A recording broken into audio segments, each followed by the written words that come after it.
Bismillahirrahmanirrahim. Alhamdulillahirabbil alamin wassalatu wassalamu ala asyrafil anbiya'i wal mursalin wa ala alihi wa sahbihi ajma'in. Subhanaka la ilma lana illa ma 'allamtana innaka antal alimul hakim. Rabbi shrah li sadri wa yassir li amri wahlul 'uqdatam min lisani yafqahu qawli. Amma ba'd. Alhamdulillah ala ni'matil Islam, alhamdulillah ala ni'matil iman wa kafa biha min ni'mah. Allahumma barik lana fi Rajab wa Sya'ban wa ballighna Ramadan wa ballighna Ramadan wa ballighna Ramadan wa a'inna 'ala siyam wal qiyam wa qira'atil Qur'an wa qani'na bil yasir minan mal. Alhamdulillah, segala puji bagi Allah Subhanahu wa taala yang menghadirkan kita, mendudukkan kita, menjadikan kita hamba-hamba yang di pagi hari ini kembali mengkaji perkara-perkara yang menjadi syariatnya Nabi kita Nabi Muhammad sallallahu alaihi wasallam, yang mengatur ibadah zahiriyah kita serta mengatur ibadah batiniyah kita, yang mengatur bagaimana cara kita berkata, bagaimana cara kita bersikap, dan bagaimana cara kita memiliki lintasan-lintasan hati kepada Allah Subhanahu wa taala. Innama bu'ithu liutammima makarimal akhlaq. Nabi Muhammad pernah mengatakan, sesungguhnya aku diutuskan oleh Allah Subhanahu wa taala semata-mata untuk menyempurnakan akhlak manusia, semata-mata untuk menyempurnakan akhlak makhluknya, semata-mata untuk menyempurnakan perkara-perkara yang Allah taala inginkan itu semuanya menjadi perangainya umat. Allah taala ingin manusia ini hidup dengan bersihnya zahir, bersihnya batin, sehingga dia kembali kepada Allah taala juga dalam keadaan bersih. Jadi Nabi Muhammad sallallahu alaihi wasallam datang dengan syariat salat, datang dengan syariat puasa, datang dengan syariat zakat, datang dengan segala macam syariat. Tidak ada tujuan untuk Allah taala, tapi semuanya tujuannya untuk pendidikan makhluk. Semuanya tujuannya adalah untuk menjadikan kita ini hamba-hamba yang mulia. Kalau kita nanya, kenapa kok kita ini sholat? Ngapain kita ini sholat? Pagi sholat, siang sholat, sore, malam, tengah malam kita sholat. Kenapa kok kita itu sholat? Allah Ta'ala mengatakan di dalam Al-Quran, inna sholat tanha anil fahsya'i wal munkar. Katanya Allah Ta'ala, kamu kalau sholat, perangaimu itu akan dibersihkan sama Allah Ta'ala. Kamu akan terhindarkan dari perkara-perkara yang buruk. Kalaupun misalkan sesuatu yang buruk itu datang kepadamu, gak sampai berlarut-larut kecuali sudah dibersihkan sama Allah Ta'ala. Kita sholat di pagi hari, dosa dari malam sampai pagi dibersihkan sama Allah Ta'ala. Dan kalaupun misalkan kita melihat sesuatu yang buruk, dengar sesuatu yang buruk, kepleset di dalam kemaksiatan, kepleset di dalam kesalahan, yang kita merasa ataupun yang gak merasa, dibersihkan. Belum masuk pagi sudah dibersihkan sama Allah. Nanti kita beraktivitas mulai dari pagi sampai zuhur, gak ada di antara kita kecuali ada kesalahan-kesalahan. Entah salah karo bojone, atau salah karo orang tuanya, atau salah sama anak-anaknya, atau salah sama tetangganya, atau salah sama orang-orang yang ada di sekitaran kita. Tapi belum sampai masuk waktu siang kecuali kita sudah diampuni sama Allah Ta'ala. Inna salat tanha anil fahsya'i wal munkar. Datang waktu-waktu kita untuk sujud sama Allah, menghambakan diri kepada Allah Subhanahu wa Ta'ala. Kembali kita disadarkan makna kebenaran untuk kehidupan kita, makna tujuan dari kehidupan kita. Sesungguhnya wa ma khalaqtul jinna wal insa illa liya'budun. Katanya Allah Ta'ala, saya enggak ciptakan manusia kecuali tujuannya untuk ibadah. Kecuali tujuannya untuk ibadah. Jadi ibadah yang nyambungin antara roh kita dengan Allah Subhanahu wa Ta'ala, itu talinya sehari diulurkan sama Allah Ta'ala 5 kali. Sehari, dalam sehari sama Allah Ta'ala, ilingoneh, ilingoneh, tanha anil fahsya'i wal. Orang yang sehari ingatnya sama Allah Ta'ala 5 kali, mungkin enggak dia berlumuran dengan dosa, mungkin enggak dia berkubang di dalam kesalahan. Belum sampai kotor sudah belum sampai dia ini dalam keadaan yang terhina sudah diangkat kembali sama Allah Subhanahu wa taala. Kita zakat, ngapain kita zakat? Sedekah, ngapain kita sedekah? Allah Ta'ala mengatakan kepada Nabi, khudh min amwalihim shadaqatan tutahhiruhum biha wa tuzakkihim. Katanya Allah Ta'ala, wahai Muhammad, ambil. Ambil. Nabi Muhammad disuruh ngambil, Bu. Suruh ngambil dari harta-hartanya orang yang punya duit, dari hartanya orang-orang kaya, dari hartanya mereka-mereka yang memiliki kelebihan harta. Khudh min amwalihim, mintain dari harta-harta mereka. Di situ ada haknya orang miskin, di situ ada haknya orang fakir, di situ ada haknya Allah Subhanahu wa taala. Apa dibuat Allah? Apa setelah kita sedekah ini dipakai sama Allah Ta'ala? Hasya wa kalla, Allah Ta'ala enggak butuh sama sedekahnya, kita enggak butuh. Sama Allah Ta'ala, keluarkan dari sebagian hartamu untuk kamu berikan kepada orang-orang miskin, orang-orang yang butuh yang ada di sekitaranmu. Khudh, perkataannya Allah, firmannya Allah Ta'ala pakai fi'il amr. Fi'il amr itu artinya perintah. Khudh min amwalihim, ambil Muhammad dari harta-hartanya orang kaya. Untuk apa? Shadaqatan, sebagai bentuk sedekahnya mereka. Tutahhiruhum biha wa tuzakkihim. Sedekah itu akan membersihkan diri mereka, membersihkan harta mereka, bahkan tuzakkihim, bakalan nambahin. Sedekah itu enggak kelong, sedekah ini nambah. Sedekah itu enggak hilang, sedekah itu bakalan membawa berkah untuk umurnya, untuk anaknya, untuk keluarganya, untuk rumah tangganya, untuk ibadahnya. Wa tuzakkihim. Kenapa? Karena kalau sampai orang ini enggak biasa sedekah, karena orang kalau sudah punya harta dan enggak dimulai dari awal dia itu untuk rajin sedekah, maka nanti salah satu penyakit yang dikhawatirkan menimpa orang tersebut adalah penyakit yang kita kenal dengan nama al-bukhul. Bukhul, kalau bukhul. Medit. Kalau orang enggak biasa sedekah, namanya orang pelit. Katanya Nabi Muhammad, al-bakhil, ba'idun minan nas, ba'idun minallah, ba'idun minal jannah. Orang pelit itu enggak disenengi wong. Ada orang suka sama konco pelit. Aku tak konconan karo sing medit-medit ae. Ben lek maem-maem tak traktir terus. Biar aku terus yang bayarin. Gak ada buke, gak ada ceritanya bayari sekali, ya 2 kali, ya pengen lu. Kok langganan ini? Kok langganan ini ya? Jadi seperti itu, orang bakhil itu ya. Orang bakhil itu gak disenangi orang, gak punya teman mesti. Orang pelit itu gak mungkin, gak banyak temannya. Atau istilahnya gak banyak orang yang betah duduk sama orang semacam itu. Ba'idun minan nas. Selain itu, ba'idun minallah, ba'idun minal jannah. Jauh dari Allah, jauh dari surga. Surga tidak gelembung sama orang pelit. Surga itu nggak senang sama orang pelit. Oh ini medit-meditnya rasa nggak ke surga. Ba'idun minallah, ba'idun minal jannah. Jauh dari Allah, jauh dari surga. Nah, makanya kenapa kok kita itu sedekah itu harus dari awal. Ada yang namanya sedekah wajib, namanya zakat. Zakat ada yang namanya zakat badan. Nah, yang kita lakukan setiap masuk bulan Ramadan itu namanya zakat badan. Zakat yang membersihkan badan kita. Setiap orang yang ketemu sama Ramadan atau masih ada umur ketemu sama Ramadan, anak bayi lahir malam lebaran, wajib zakat sudah. Namanya zakat badan, atau zakat fitrah. Zakat fitrahnya manusia sebagai seorang hamba yang beriman. Nanti ada lagi namanya zakat mal, zakat harta. Kalau kamu mulai kerja, katanya Nabi Muhammad, setahun dari kamu kerja harus evaluasi. Modalmu berapa, kamu hartamu sudah naik seberapa. Kalau di atas nisab,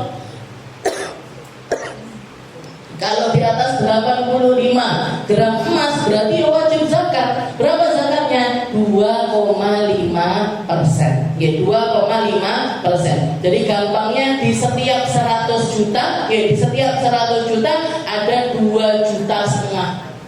Ya, ada 2.500.000. Jangan bayangkan dari 100 juta 2.500.000. Berarti yang disisakan sama Allah Ta'ala 97.500.000. Yang dikeluarkan 2,5 juta, yang disisakan 97.500.000. Gak ini apa-apa nih Bu. Jadi makanya di situ orang ketika belajar tahun pertama saya kerja zakat 2,5 juta.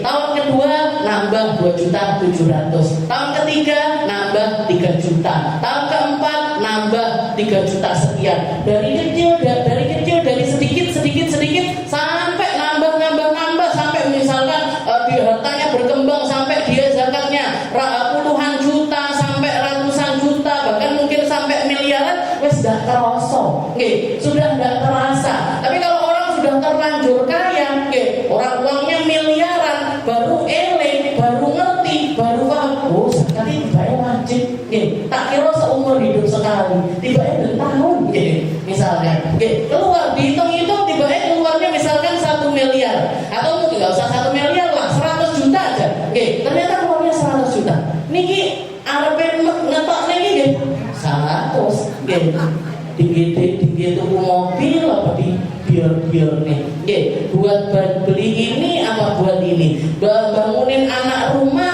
apa buat ini, beliin anak tanah, tarik ulur sama hatinya. Kenapa? Hatinya terlanjur bakhil, dirinya terlanjur jadi orang yang pelit. Dia kadung gak sadar kalau ada haknya Allah Ta'ala di setiap hartanya dia. Berat akhirnya. Tapi kalau mulainya dari awal, dari kecil, dari sedikit, gak kerasa, mudah ini, gak kerasa, mudah ini, gak kerasa, mudah ini, gak kerasa. Sama kayak jenengan jual belanja harian itu loh Bu. Dulu zaman dulu tahun 80-an, tahun saya masih kecil itu 90-an, tahun 90-an kita keluar rumah atau berangkat sekolah dikasih uang jajan 500 perak itu sudah bisa buat beli macam-macam.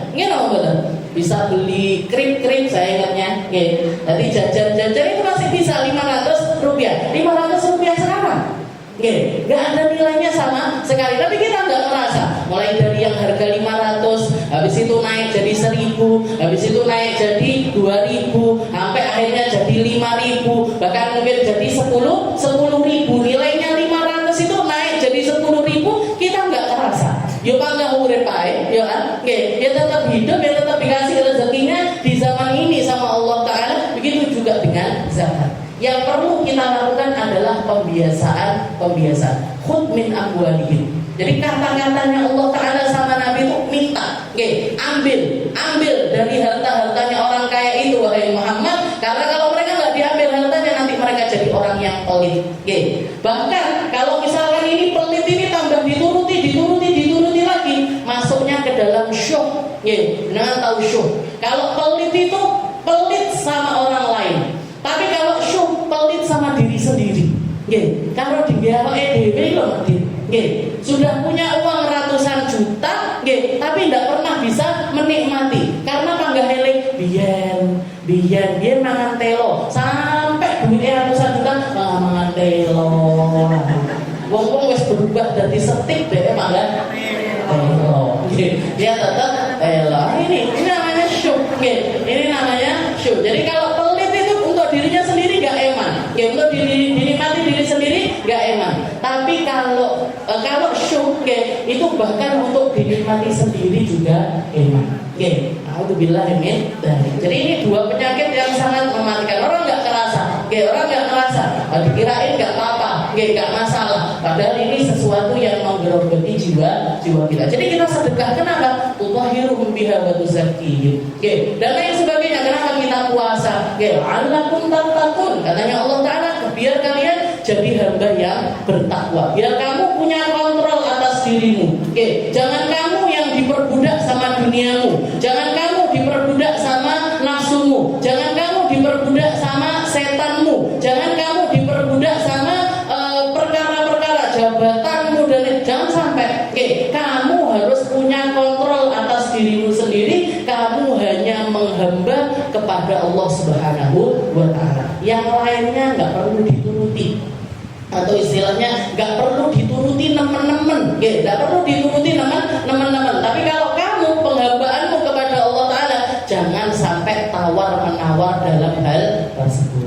Kita lanjutkan pembahasan kita. Di dalam kitab Sulamut Taufiq ila anqal qala mu'allif rahimahullahu taala wa nafa'ana bi ulumihi fid dharain amin faslun wa min ma'asil qalb ar-riya bi a'malil bir wa huwa al-amal li ajli an-nas wa yahbitu thawabaha. Kita minggu yang lalu kita bahas tentang perkara riya. Dan riya ini yuhbitul amal. Katanya beliau, riya ini menghilangkan pahala amal. Orang kalau di dalam ibadahnya ini dia riya, dia menyekutukan Allah Ta'ala bisyirkil khafi, dengan syirik yang kecil, menyekutukan Allah Ta'ala dengan hamba yang lainnya di dalam ibadah-ibadahnya, maka orang ini ibadahnya terhitung riya. Dan orang yang ibadahnya itu riya, tidak dianggap sama Allah Ta'ala, dientekne amale sama Allah Ta'ala, gak ada pahalanya. Orang yang riya di dalam amalnya, gak ada pahala di dalam amalia tersebut. Makanya kita harus ngerti. Kalau di dalam hadisnya Nabi Muhammad mengatakan, di dalam hadis qudsi Allah Ta'ala mengatakan lewat lisan Nabi Muhammad SAW, ayyuhan nas akhlisu lillahi a'malakum, wahai hamba-hamba, wahai seluruh manusia, kalau ngamal sing ikhlas. Akhlisu lillahi a'malakum, kalau kalian beramal, beramallah dengan ikhlas, beramallah dengan penuh ketulusan kepada Allah Subhanahu wa Ta'ala. Barang siapa yang beramal lillah, barang siapa yang beramal untuk Allah dan untuk selainnya Allah, maka amal itu untuk selain Allah, dan Allah Ta'ala enggak ngambil sesuatu apapun dari amal tersebut. Kalau ada orang beramal untuk Allah juga untuk yang lainnya, maka amal itu untuk selain Allah, enggak ada jatahnya Allah Ta'ala di dalam amal tersebut. Istilahnya gini, kamu beramal bukan untuk aku, maka mintalah pahala kepada selain aku. Aku gak akan ngasih pahala tentang amalia tersebut. Yang selainnya Allah kira-kira bisa ngasih pahala seberapa? Yang selain Allah Ta'ala kira-kira mau balas kita ini seberapa? Yang selain Allah Ta'ala ini bisa memberikan sesuatu kepada kita yang bernilai itu setara atau istilahnya seberapa yang bisa mereka lakukan untuk kita. Makanya akhlisu lillahi, istilahnya berusaha untuk ikhlas, bahkan paksakan untuk ikhlas. Berusaha untuk ikhlas. Kalau nggak berusaha juga masih nggak bisa, maka paksakan diri untuk ikhlas. Caranya gimana? Caranya gimana? Dua yang kita kontrol. Lisan sama pikiran. Lisan sama pikiran ini disambungkan. Setiap kita beramal, setiap kali kita beramal, keluarkan di dalam lisan kita la ilaha illallah, la ilaha illallah, la ilaha illallah, la ilaha illallah. Ya Allah, saya salat, la ilaha illallah. Saya puasa, la ilaha illallah. Saya sedekah, la ilaha illallah. Tidak ada Tuhan selain Allah. Tidak ada yang patut disembah kecuali Allah. Tidak ada yang patut untuk diharapkan memberi pahala kecuali Allah. Jadi lisan di training, istilahnya dilatih untuk selalu mengucapkannya pakai suara yang bisa kita dengar atau enggak. Pakai suara yang bisa kita dengar atau tidak. Kalau misalkan kita umi enggak iso, artinya belum bisa bergerak dengan benar, maka kuatkan dengan lisan. Kuatkan dengan lisan. Jadi ngamal apapun, beramal apapun, la ilaha illallah, la ilaha illallah, la ilaha illallah. Kalau enggak gitu pikiran terus pakai la ilaha illallah, la ilaha illallah, la ilaha illallah. Sambil setelah itu apa? Pikirannya ditonton. Pikirannya kita tata. Untuk apa? Ngapain saya ngarepin orang? Ngapain saya pengen dilihat orang? Ngapain saya pengen dipandang orang? Ngapain saya pengen didengar orang? Popularitas itu seberapa? Harta itu seberapa? Istilahnya bugarnya badan itu seberapa? Ini nikmat semuanya dari Allah. Saya bisa sholat juga karena Allah Ta'ala pengen saya sholat. Jadi lisannya pikirannya berpikir. Oke, lisannya berzikir dan pikirannya ini berpikir. Nah, setelah itu kita ambil amaliyah yang diajarkan sama Nabi Muhammad seperti yang minggu lalu kita bahas. Setiap pagi sama petang, paling enggak kita baca Allahumma inni a'udzubika an usyrika bika syai'an a'lamu wa astaghfiruka lima la a'lamu. Atau pakai lafaz Allahumma inna na'udzubika an nusyrika bika syai'an na'lamu wa nastaghfiruka lima la na'lamu. Jadi kalau pakai alif berarti ana, saya, sendiri. Allahumma inni, ya Allah saya a'udzubika berlindung kepadamu. Allahumma inni a'udzubika an usyrika bika syai'an, untuk menyekutukanmu dengan sesuatu apapun. A'lamu, yang saya tahu, wa astaghfiruka lima la a'lamu, dan saya minta ampun kalau saya enggak sadar ketika ada riya itu datang ke dalam diri saya. Kalau berarti pakai lafaznya nahnu, kita, kami ya Allah, Allahumma inna na'udzubika, ya Allah kami berlindung kepadamu. Kalau pakai ini istilahnya kalimatnya itu lebih umum. Kalimatnya itu lebih umum, bukan cuma untuk diri kita, tapi orang-orang yang kita pengen masuk ke dalamnya. Ya Allah, mungkin suami saya nggak ngerti ini ilmunya ini, melbu. Ya Allah, anak-anak saya mungkin nggak ngerti juga ilmunya ini, apa diomongi nggak bisa atau sulit atau masih jauh tempatnya. Dan ya Allah, moga-moga masuk juga di dalam golongan ini. Ya Allah, orang-orang terdekat saya, ibu saya, keluarga saya yang saya cintai, yang saya pengen berharap mereka ini bersama-sama dengan saya, bersama-sama dengan mereka di dunia sampai di akhirat, masukkan ke dalam golongan orang-orang ini. Allahumma inna na'udzubika an, jadi lafaz alifnya diganti nun semuanya. Allahumma inna na'udzubika an nusyrika bika syai'an na'lamu wa nastaghfiruka lima la na'lamu. Jadi itu untuk perlindungan pagi sama sore, pagi sore paling enggak 7. Kalau kelebihan misalnya enggak apa-apa kelebihan. Kelong tidak apa-apa biar kelong. Orang bukan sesuatu yang wajib, bukan sesuatu yang Allah Ta'ala wajibkan.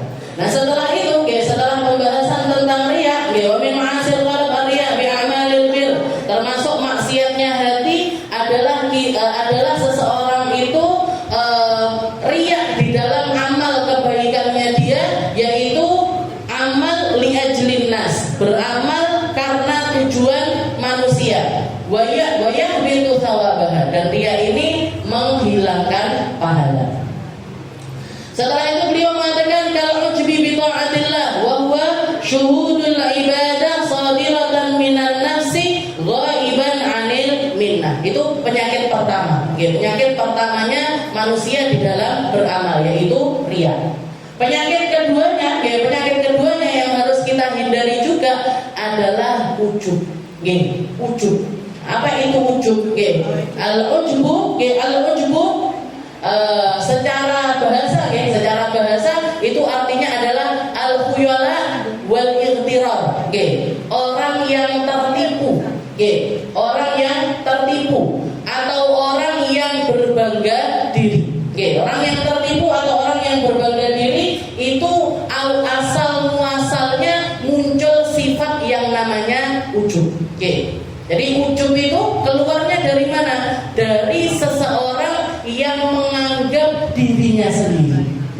Jadi orang yang menganggap dirinya sendiri. Al-khuyala wal ightirar. Jadi dia tertipu. Orang ini tertipu. Dia beramal. Misalkan, ya Allah saya rutin sholat berjamaah sudah selama sekian tahun.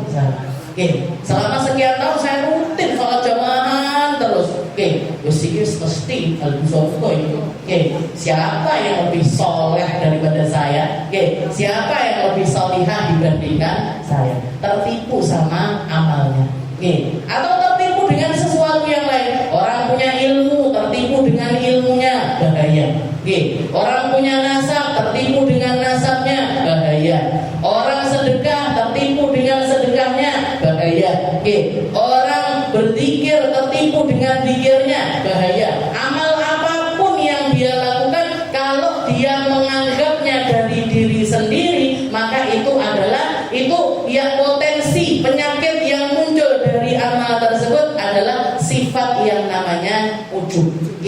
Ujub ini juga sama kayak riya, yuhbitul amal, menghilangkan amal. Dulu di zamannya Bani Israel, Rasulullah pernah menceritakan kisah seorang laki-laki yang bernama Basisoh. Namanya Basisoh. Basisoh ini ahli ibadah. Basisoh ini ahli ibadah, tapi bukan orang punya ilmu. Makanya step awal kalau kita mau berubah itu ngaji. Kalau kita mau berubah, kita mau jalan di jalannya Allah Ta'ala, gak bisa enggak kecuali lewat jalan ilmu, gak bisa enggak kecuali ngaji, gak bisa enggak kecuali kita punya guru. Karena kalau enggak punya guru, nanti gurunya setan. Basisoh ini ahli ibadah.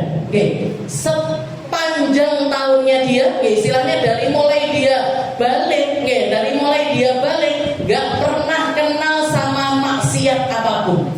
Gak pernah kenal maksiat mata, telinga, mulut, gak pernah tahu. Bahkan kalimat-kalimat buruk itu seperti apa dia gak tahu. Saking dijaganya sama orang tuanya. Orang baik, istilahnya orang baik. Jadi Basisoh ini sampai dia balik itu dijaga betul. Bahkan setelah balik dia gak pernah lepas, kecuali siangnya dia puasa, malamnya bangun malam. Bukan bangun malam serokaat, 2 rakaat, sepanjang malam. Sepanjang malamnya dia dihabiskan untuk ibadah malam, sepanjang siangnya dia habiskan untuk puasa. Dihabiskan untuk puasa selama bertahun-tahun. Bahkan mungkin sampai berpuluh-puluh tahun. Seperti itu terus dia jalanin kehidupannya dan gak oleh, dan gak bosan sama sekali. Sampai dia punya yang namanya ma'bad. Ma'bad itu tempat ibadah khusus untuk dirinya sendiri. Jadi dia menghabiskan hidupnya di tempat tersebut untuk beribadah sama Allah Subhanahu wa Ta'ala. Sampai akhirnya yang namanya setan, kalau melihat ada orang baik seperti itu, gak luput dari godaannya setan. Diparani sama setan. Layaknya orang puasa dan layaknya orang bangun malam. Kita kalau puasa tetap ada sahurnya, tetap ada bukanya. Tetap ada sahurnya, tetap ada berbukanya. Basisoh ini juga gitu. Sebelum subuh dia sahur, walaupun cuma 1 butir kurma sama seteguk air, nanti berbuka dia juga berbuka dengan sesuatu yang semacam itu. Apa itu? Enek kolak, enek ayam bakar, enek sambal, enek lalapan. Jadi bukanya pun juga cuma semacam itu, kurma 1, air seteguk. Tapi ada makannya, ada minumnya di setiap sahur sama berbuka. Dan di malam hari dia ibadah sepanjang malam, tapi masih ada waktu untuk tidur, walaupun cuma sekedar setengah jam atau 1 jam, tapi ada geletain. Datang setan, pengen godain si Basisoh ini tadi. Dibisiki, ndak kondal, ditik-tik atine, ndak kondal, disuruh gini, nggak kondal, luput semuanya, istilahnya lepas semuanya karena dia fokus ibadah kepada Allah Ta'ala. Akhirnya si setan ini tadi dapat perintah dari presidennya setan. Anak ini manajemen ya, jangan dikira. Jadi akhirnya presiden setan ini harus kewalahan nih, Basisoh ini dia apa nih? Setan-setan kerucil nggak mempan, buat godain Basisoh. Diutuslah jenderale setan. Diutus setan yang punya bintang 10, bintangnya ini banyak untuk godain si Basisoh tadi. Datang, gimana caranya Pak Presiden? Kamu jadikan dirimu itu semirip mungkin dengan Basisoh, bahkan melakukan yang lebih baik daripada dia. Akhirnya nyamar dia, bentuk dirinya sebagai seorang laki-laki pada umumnya, marani si Basisoh ini tadi, minta izin untuk tinggal di rumahnya, minta izin untuk beribadah bersama dengan dirinya. Basisoh orang baik, dipersilahkan, gak ada prasangka apapun, dipersilahkan. Sholat bareng, poso bareng, ibadah bareng, melakukan banyak perkara ini bersama-sama. Yang bikin Basisoh ini takjub, si setan gak lapar, gak haus, gak ngantuk dia, gak lapar, gak haus, gak ngantuk. Katanya si Basisoh, saya ini sepanjang hari puasa, tapi tetap Lah kamu kok poso nggak ada sahur, nggak ada buku? Saya sepanjang malam itu sholat, tapi masih ada tidurnya. Lah kamu sepanjang malam ibadah tanpa tidur sama sekali. Belum tahu kalau ini setan. Nggak tahu kalau dia itu setan. Maka setelah itu katanya si setan ini tadi bilang, aku punya rahasia. Saya punya rahasia.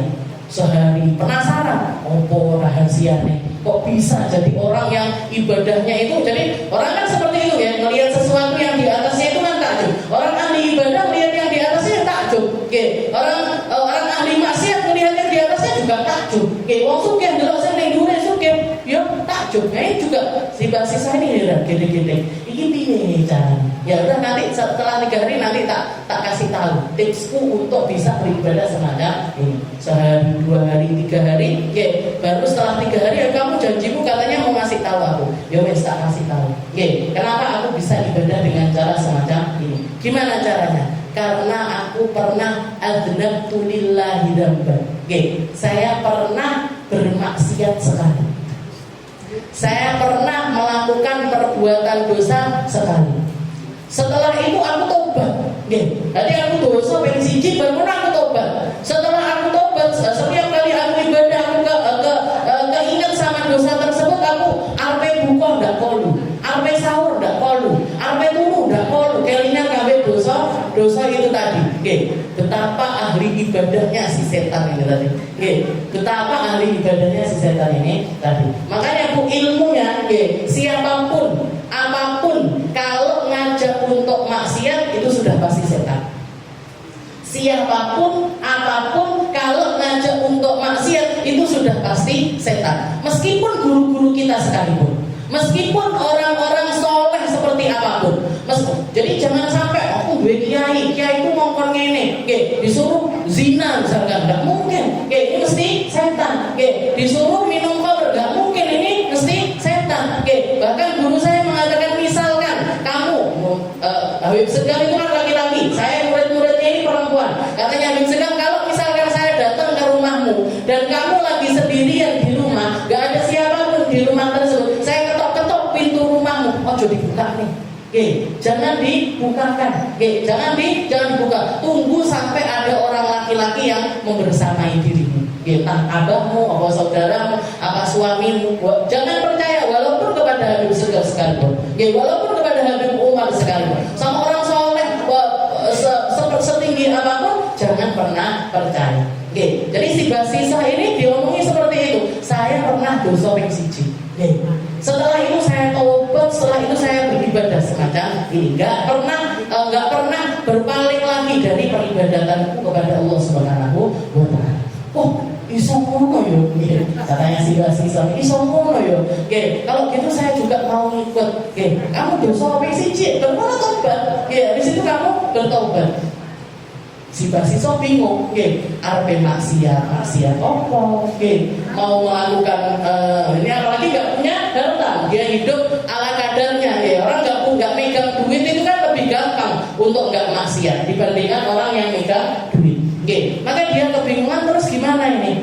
Pas dia lagi bimbang seperti itu, ada salah satu tetangga rumahnya si Basisah ini ngomong sama Basisah, mereka sekeluarga ini mau pergi, entah berhaji atau berumrah, pokoknya pergi dalam kurun waktu yang agak lama. Sedangkan mereka ini punya anak perempuan kecil, umur 9 tahun, umur 10 tahun, nggak pengen diajak, pengennya dititipkan kepada Basisah. Ngelihat kebaikannya dia, ngelihat ibadahnya dia, pengennya dititipkan kepada si Basisah ini tadi. Akhirnya diizinkan, dititipkan. Dulu pertamanya nggak ada niatan apapun, nggak punya pikiran apapun. Setan sing di sini, ini loh kesempatanmu. Ini loh kesempatanmu. Kamu nggak usah nyari maksiat di mana-mana, datang sendiri dia. Datang sendiri dia. Terus ngapain? Pokoknya zinahin si anak ini tadi. Zinahin si anak ini tadi. Sampai akhirnya berzina. Setelah berzina hamil bingung, dipaten, dibunuh si anak perempuan ini tadi, dikuburkan di bawah tempat peribadatannya dia. Setelah itu setan bilang, saiki tobat. Sekarang kamu kembalilah beribadah kepada Allah Ta'ala. Ini dosamu ini jadikan motivasi kamu untuk beribadah lebih baik kepada Allah. Dan yang namanya dosa itu Bu, adzanbu yurithu dzanba. Dosa itu bawa kepada dosa yang lain. Kesalahan satu itu bawa kepada kesalahan yang lain.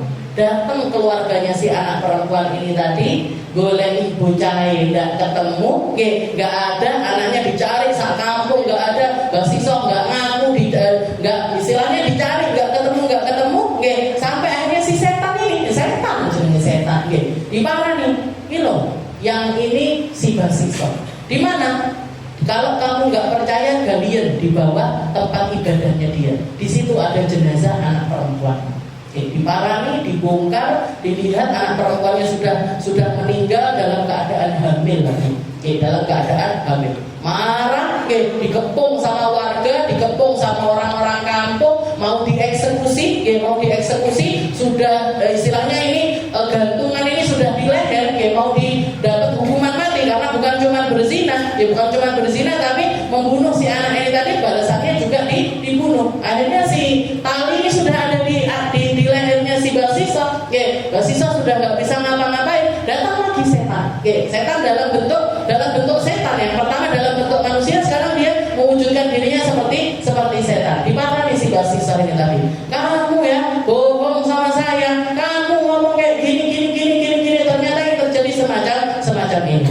Maka setan bilang, iya, istilahnya, tapi masih ada kesempatan kamu untuk tobat. Masih ada kesempatan. Piye caranya kesempatan loh? Tali ini sudah ada di leher saya kok, saya masih tak lepaskan. Saya bisa melepaskan kamu. Saya bisa melepaskan kamu dari apa yang dilakukan oleh manusia. Gimana caranya saya lepas dari ini semuanya?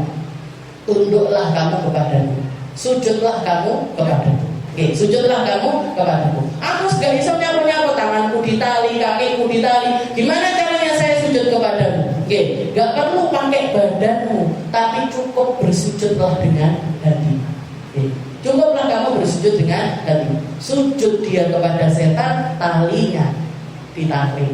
Matilah, mati dalam keadaan su'ul khatimah, mati dalam keadaan gak beriman kepada Allah Ta'ala, mati dalam keadaan tunduk kepada setan.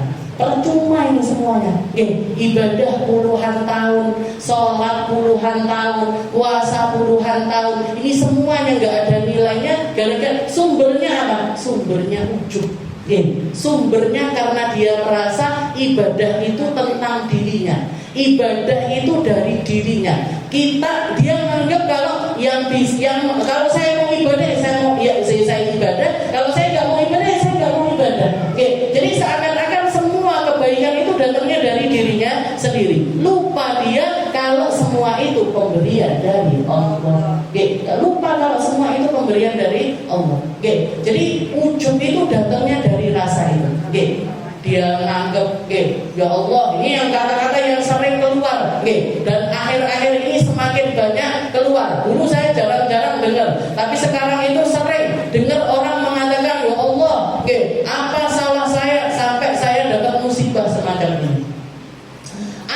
Kenapa kok saya yang diperlakukan semacam ini, ya Allah? Saya taat, saya ibadah, saya nutup aurat, saya ngaji, saya rukuk, saya sujud, saya melakukan berbagai macam ketaatan. Wa anta taf'ali mithla hadza, dan engkau memperlakukan saya semacam ini, ya Allah. Apa dosa saya? Saya menghindari semua maksiat, tapi engkau ngasih musibah kepadaku dengan semacam ini. Bertubi-tubi keburukan datang kepada diriku, bertubi-tubi perkara-perkara yang gak enak datang ke dalam hidupku. Apa salah saya? Ini Bu ujub, Bu. Ini ujub. Kenapa? Karena dia merasa gak pantas diperlakukan sama Allah Ta'ala semacam itu, gak pantas dipuji sama Allah, gak pantas dapat musibah dari Allah, gak pantas dapat rasa sakit dari Allah. Merasa pantas untuk mengatakan, mengucapkan semacam itu kepada Allah Subhanahu wa Ta'ala. Alhamdulillah ini ujub, serem sekali, mengerikan sekali yang namanya ujub, dan itu semuanya menghilangkan amal peribadatannya kita. Itu saja. Jadi kalau secara bahasa al-khuyala, orang yang berbangga diri, orang yang menganggap dirinya itu melakukan sesuatu, orang yang menganggap dirinya itu pantas diperlakukan semacam ini dan lain sebagainya. Sedangkan secara istilah istimalul amal saleh binisbatihi ila nafsihi, hampir sama. Menisbatkan sesuatu itu kepada dirinya, menisbatkan amal baik itu kepada dirinya. Lek dudu aku ndak enek iki. Kalau bukan karena aku nggak ada yang semacam ini. Kalau bukan aku, siapa lagi? Jadi menganggap masjid ini nggak ngadeg lek dudu aku. Musola ini nggak ngadeg kalau bukan aku. Sekolah ini nggak ngadeg kalau bukan aku. Nah ini namanya wujud. Nggak sadar kalau itu semuanya adalah pemberian dari Allah Subhanahu wa Ta'ala.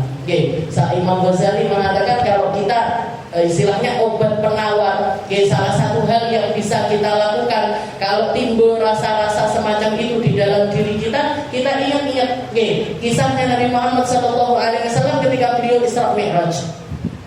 Nabi Muhammad itu ketika Isra Mi'raj sampai ke atas langit, melihat segala macam malakutillah, segala macam ciptaannya Allah Ta'ala yang ada di atas langit, melihat segala sesuatu yang Allah Ta'ala jadikan di atas langit sana, termasuk yang dilihat sama Nabi Muhammad. Nabi Muhammad melihat ada sekumpulan malaikat yang jumlahnya itu enggak terkira, yang jumlahnya itu sepanjang mata memandang, seakan-akan enggak ada ujungnya. Itu semuanya dipenuhi sama malaikat.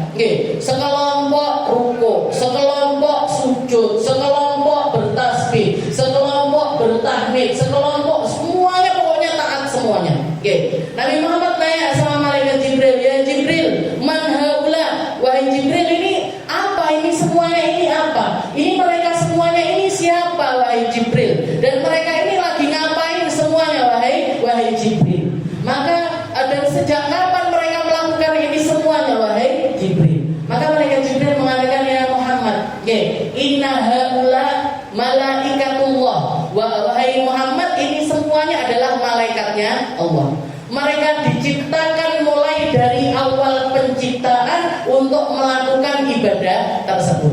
Yang diciptakan mulai dari awal disuruh bertasbih terus. Sampai kapan wahai Jibril? Sampai kiamat. Yang ruku terus sampai kiamat, yang sujud terus sampai kiamat. Semuanya mereka beribadah mulai dari awal penciptaan sampai digulungnya alam semesta. Dan ini nanti bubarannya majelis dzikir ini tadi, bubarannya majelis kebaikan ini tadi adalah ketika tiupan sangkakala yang pertama. Ketika semua makhluk dimatikan sama Allah Ta'ala, waktu itulah mereka semuanya dimatikan sama Allah. Setelah itu nanti tiupan sangkakala yang kedua, mereka kembali dihidupkan sama Allah Ta'ala. Dan pertama kali yang terucap dari lisan mereka, ya Rabb, subhanaka ya Rabb, ma'abadnaka haqqa ibadati. Ya Allah, durung pantes ibadahku. Ya Allah, kok wis kiamat.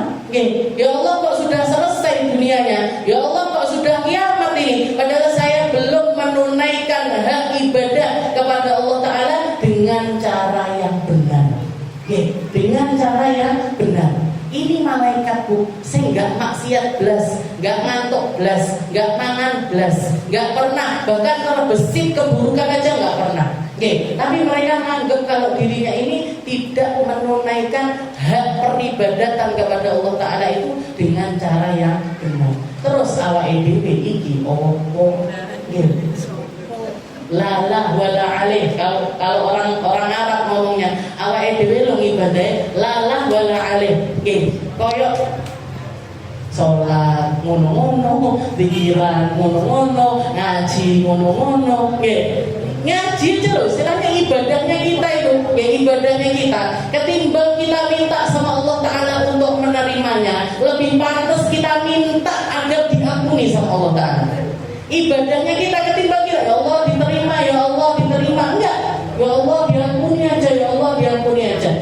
Mau ibadah kayak ngene loh, bolong kene, suwek kene, tatu kene, elek kene. Semuanya ketimbang kita minta diterima sama Allah Ta'ala, lebih pantas kita kita minta ampun sama Allah. Ya Allah, salahku ya Allah, sing kelingan ngimpi bengi, sing kelingan engko masak opo, sing kelingan pemeanku piye ora garing-garing, dan terus salat kita pantesan kita minta ampun ketimbang minta diterima sama Allah.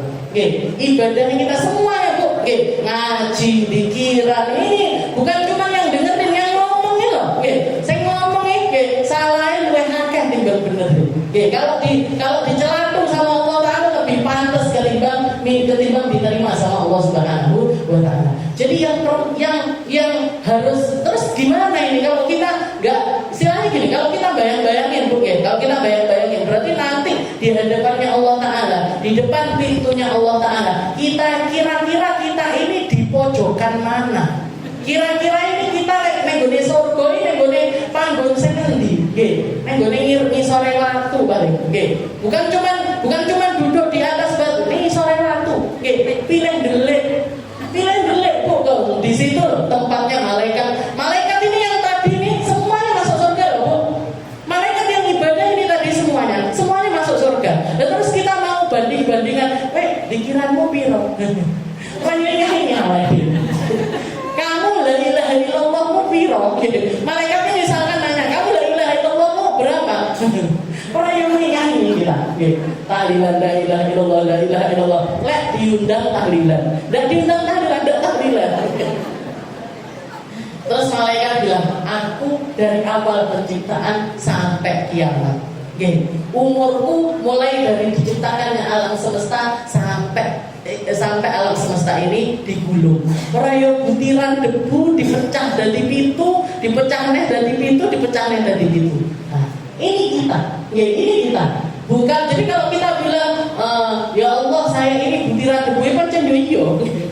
Kamu bukan cuma butiran debu dibagi sampai 70 bahkan mungkin 700. Ini semua malaikatnya Allah Taala di dalam surga. Nabinya Allah Ta'ala semuanya di surga, Rasulnya Allah Ta'ala semuanya di surga, wali-walinya Allah Ta'ala semua di surga, orang-orang baik semuanya di surga. Orang-orang baik semuanya, ulama-ulama semuanya di surga. Terus kira-kira awake dhewe ning surga bagian endi? Emperane. Jadi kalau ada istilahnya tempat paling pojok dari surga, itu tempat yang paling pantas untuk kita tempati. Maka apa yang harus, berarti gimana kalau kita nggak bisa mengharapkan dengan ibadah kita? Kita harusnya ini jadi orang yang seperti apa? Jadikan diri ini tersambung kepada Allah Ta'ala lewat rahmatnya Allah, bukan lewat ibadah kita, bukan lewat amalia kita, bukan lewat perjuangannya kita, bahkan bukan lewat sepak terjangnya kita, bukan. Tapi yang kita cari adalah rahmat dari Allah Subhanahu wa Ta'ala. Kalau para ulama kita ngasih contoh, guru saya ngasih contoh, ini kayak permisalannya. Kalau mau nyari permisalan yang lain lagi, ini seakan-akan kalau misalkan ada seorang raja dengan semua kemewahan yang dia miliki, dengan semua koneksi yang dia miliki, dengan semua harta melimpah yang ada di dalam dirinya. Datang rakyatnya satu persatu rakyatnya diizinkan untuk menemui sang raja tersebut. Rakyat satu datang bawa sebungkam emas, satu datang bawa sebungkam berlian, satu bawa karpet mahal, satu bawa pakaian mahal, kain yang mahal. Terus misalnya ada satu orang miskin datang bawa pitik siji, bawa ayam satu. Tapi karena rajanya ini raja yang rahmat, disambut juga, diambil juga, ditaruh juga, diterima kasih juga. Makasih ya sudah ngasih ayam, makasih ya sudah ngasih hadiah ini tadi. Padahal di belakangnya ini hadiah dari rakyat yang lain-lain ini sebegitu mahalnya. Setelah itu si orang ini tadi yang ngasih ayam ini tadi keluar di luar, rojo ilo lek ndak tak kei pitik, ndak makan pitik. Raja itu kalau nggak kasih ayam, nggak makan ayam itu. Lihat kan, terus nanti kalau rajanya keluar, raja nih ndak nyopo aku, terus tak kei pitik barang kok nggak nyopo. Ini kira-kira sing bledru sinten? Nggih.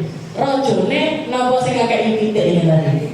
Masih ayam ini tadi. Nggih, raja nggak usah dikasih dia ayam, ayamnya sudah banyak. Nggih, mungkin punya peternakan, mungkin punya pabrik ayam, bahkan mungkin peternakan ayam yang luar biasa banyak. Tapi ini si orang nggak tahu diri ini tadi, cuman bawa ayam, setelah itu diundat-undat bisa. Oke, diundat-undat ini rojo lah, tidak pakai pitik, tidak makan pitik. Oke, ini kan lucu. Ini kita sama Allah Ta'ala itu seperti itu. Setelah sholat tatu-tatu, zikir tatu-tatu, poso tatu-tatu, sedekah tatu-tatu. Terus kan Gusti Allah, kok aku dikira rezeki mek sakmene ini loh. Gimana sih Allah Ta'ala kok ngasih aku musibah kayak gini? Kok aku dikasih sakit kayak gini? Kok aku dikasih ini? Nah, ini kan songong namanya. Orang Jakarta ngomongnya songong. Kamu nggih songong. Songong ini yang nggak tahu diri. Jadi kurang ajar sama Allah Subhanahu wa Ta'ala, dan semua itu timbulnya dari sifat wujud. Na'udzubillahi min dzalik. Jadi yang perlu kita lakukan nyari rahmatnya Allah. Ini kalau misalkan si yang punya ayam ini, dia jelaskan dengan ketulusan hatinya, dengan keindahan hatinya. Wahai raja, saya cuma bisa ngasih ayam, tapi ayam ini tak openi, ayam ini tak perjuangkan, nggak tak kasih suntikan-suntikan yang membahayakan, tak openi baik-baik, terus tak persembahkan sama jenengan. Ya, tak persembahkan kepada Anda biar semoga jadi sehatnya jenengan, semoga ini kan rajanya jadi sama.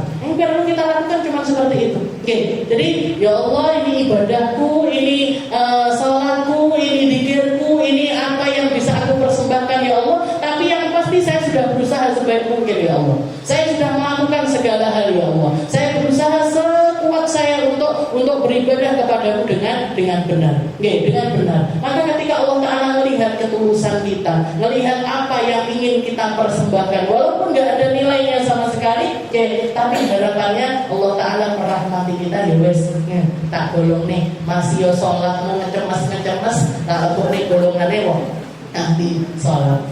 Meskipun puasa ngecemas tak lebih golongannya orang ahli puasa. Itu berharap Allah Ta'ala mengulurkan rahmatnya kepada kita, dan rahmat itu pasti sampai kepada kita. Rahmat itu pasti sampai kepada kita. Salah satu Habib Ali Habsyi kalau nggak salah, beliau doanya sama Allah Ta'ala, ya Allah, mungkin saya nggak pantas untuk ngeranggih rahmatmu, tapi rahmatmu sudah pasti bisa ngeranggih saya. Saya mungkin nggak bisa untuk mencapai rahmatmu ya Allah, tapi rahmatmu pasti bisa sampai kepadaku. Fa inna rahmati wasi'at kulla syai. Karena rahmatmu mampu meliputi segala sesuatu. Wa ana minasy, dan aku dari sesuatu tersebut. Fa inna rahmataka wasi'at kulla syai. Engkau mengatakan ya Allah, rahmatmu meliputi segala sesuatu, dan aku termasuk dari sesuatu tersebut. Maka rahmati aku, ampuni aku, sayangi aku, ambil perkara-perkara yang bisa aku persembahkan kepadamu dengan cara-cara yang indah. Wa anta tardo'ani, dan engkau ridho kepadaku, engkau meridhoi jalanku, engkau meridhoi semua hal yang terkait di dalam kehidupanku. Cuma itu yang kita harapkan kepada Allah Subhanahu wa Ta'ala. Karena itu tadi, kalau timbangan amal sudah pantas jelas. Sudahlah nggak pantas, saingannya akeh banget, abot-abot, berat semuanya. Kalau kita mau bersaing, saingan kita terlalu berat, dan Allah Ta'ala tidak butuh sama itu semuanya. Allah Ta'ala nggak butuh sama itu semuanya, karena Allah Ta'ala sudah menciptakan makhluk khusus di dalam peribadatan yang nggak noleh kepada apapun, nggak terbesit maksiat apapun, nggak pernah salah sama sekali, dan mereka ibadah mulai dari awal penciptaan sampai digulungnya alam semesta ini. Maka yang kita cari adalah rahmatnya Allah. Mungkin dirahmati sama Allah, mungkin dirahmati sama Allah, disayangi sama Allah, dipandang sama Allah Ta'ala, dicari kebaik-baiknya kita untuk menjadikan itu alasan kita masuk ke dalam surganya Allah Ta'ala, diluruskan kita di dalam jalan takwanya, hati kita, pikiran kita, ruh kita diistiqomahkan untuk selalu berada di dalam kebaikan, di jalan yang baik, di jalan yang dicontohkan oleh Nabi kita Nabi Muhammad SAW. Yang kita harapkan hanya rahmatnya Allah, syafaatnya Rasulullah, pertolongan dari Nabi Muhammad SAW di dunia ini sampai hari akhirat nanti. Dan mungkin kita semuanya dijadikan sama Allah Ta'ala hamba-hamba yang ikhlas, hamba-hamba yang tulus, hamba-hamba yang ngerti tentang keberadaan kita, ngerti kapasitas kita, ngerti tentang kemampuan kita sebagai seorang hamba yang serba terbatas. Tapi yang jelas rahmatnya Allah Ta'ala maha luas, ampunannya Allah Ta'ala tanpa batas. Ketika kita kembali kepada Allah Ta'ala, Allah Ta'ala pasti akan selalu menerima kita. Mungkin kita, anak cucu kita, orang tua kita, semua orang yang kita sayangi masuk di dalam golongan orang-orang yang maghfurin, yang diampuni semuanya sama Allah Ta'ala, dibersihkan semuanya sama Allah Ta'ala, diangkat derajatnya sama Allah Ta'ala. Yang sakit-sakit semoga disembuhkan, yang punya penyakit hati ataupun dohirnya semuanya juga disembuhkan sama Allah Ta'ala, dipantaskan untuk beribadah, dipantaskan untuk berzikir, dipantaskan untuk melakukan kebaikan, dan dipantaskan untuk selalu berada di dalam golongan hamba-hamba yang mulia. Ala hadhihi niyyah wa ala kulli niyatin salihah wa ila hadratin Nabi Muhammad sallallahu alaihi wasallam bisirril Fatihah.